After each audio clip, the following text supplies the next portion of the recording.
ESP32 ပေါ်မှာဒီ Jammer ရဲ့ code တွေပေါ့နော်ဒီ Jammer code တွေကိုဘယ်လိုသွင်းမလို့ဆိုတော့ကျွန်တော်ကဒီ website လေးလုပ်ပေးထားတယ်ဒီမှာဒီ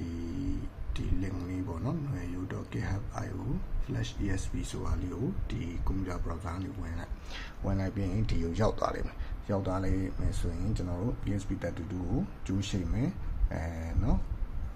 ကျိုးရှိမယ်ပေါ့အဓိကတော့ကျိုးရှိလိုက်ပြီးရင်ကိုပါရွေးမဒီမှာဆိုရင်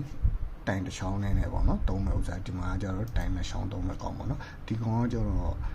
display မပါတဲ့ version ခလုတ်တစ်ချက်နှိပ်လိုက်တာနဲ့wifi နဲ့ bluetooth တွေပြတ်သွားတဲ့ version ပေါ့အဲကြတော့ကျွန်တော်ကဒီမှာကတိုင်တစ်ချောင်းနဲ့လောက်ထားတယ်ဒီမှာတိုင်တစ်ချောင်းပါတဲ့ဥစ္စာလောက်ထားတယ်ဒီကောင်လဲတိုင်တစ်ချောင်းနဲ့ပဲဒါပေမဲ့သူကကြတော့ ESP32 နဲ့ဒီ NRF24 နဲ့ကိုချိတ်တဲ့ဥစ္စာကဒီနှစ်ခုကကျိုးတွေပင်နေမတူဘူးပေါ့နော်အဲ့ဒါကြောင့်မလို့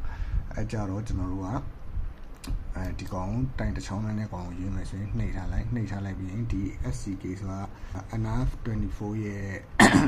ဟိုပါပေါ့ SCK နဲ့ဒီ ESP ရဲ့ GPI ကို session မှာချိန်မယ်ကျိုးဆက်မယ်ပေါ့နော်ဒီ MISO နဲ့GPI ကို19မှာချိန်မယ်ပေါ့နော်ဒါကြတော့ဒီမှာချိတ်เสีย1 2 3 4 5ကျိုးပဲရှိရယ်နောက်2ကျိုးကကြတော့ ground နဲ့ဟိုပါပေါ့နော်3 4ပင်မှာချိန်ရမယ်ပေါ့နော်အဲ့ဒီ9ကျိုးချိန်ပြီးသွားရင်ရပြီးသွားရင်ဘာလုပ်မလို့ဆိုတော့ကျွန်တော် connect ကိုနှိပ်မှာ connect နှိပ်လိုက်လို့ရှိရင်ဒါမျိုးပေါ်လာလိမ့်မယ်ဒါတွေကကြတော့ကျွန်တော်ကွန်ပျူတာမှာချိန်ထားတဲ့တခြား port တွေပေါ့အဲ့ဒါကိုကျွန်တော်အခု ESP32 ကို USB နဲ့ချိန်လိုက်ချိန်လိုက်လို့ရှိရင်ဒီမှာ USB serial port conf ဆိုတာပေါ်လာလိမ့်မယ်เนาะအဲကောင်လေးကိုနှိပ်မယ်နှိပ်ပြီးတော့ connect ကိုနှိပ်လိုက်လို့ရှိရင်သူက connecting လုပ်နေလိမ့်မယ် okay ဒါဆိုရင်ကျွန်တော်တို့ကinstall လုပ်လို့ရပြီပေါ့เนาะinstall နှိပ်လိုက်မယ်ဆိုကျွန်တော်ကဘာပြောထားအောင်ဆိုတော့မင်းအရင် ESP32 ပေါ်မှာရှိတဲ့အရင် data တွေကိုဖြတ်ပလိုက်မယ်ဆိုပြီးတော့ပြောထားပါဘောเนาะokay တေးကြတယ်ဖြတ်တော့မယ်ဟိုJammer ကို install လုပ်မယ်ဆိုရင်ရပြီဒီ install နှိပ်လိုက်မယ်ခဏစောင့်ရတယ်ပေါ့နော်2မိနစ်လောက်တော့အချိန်ပဲဘာလို့လဲဆိုတော့internet line နှီးနေကြတော့လေဒီကောင်က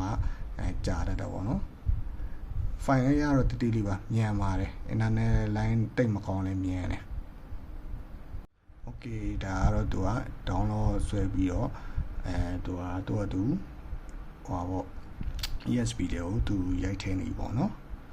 ESP ကိုတွင်းနေ okay ဒီ installation complete ဆိုတာပေါ်လာရပြီနေပြီးတော့ကျွန်တော်တို့ဒါကိုပိတ်လိုက်လို့ရပြီ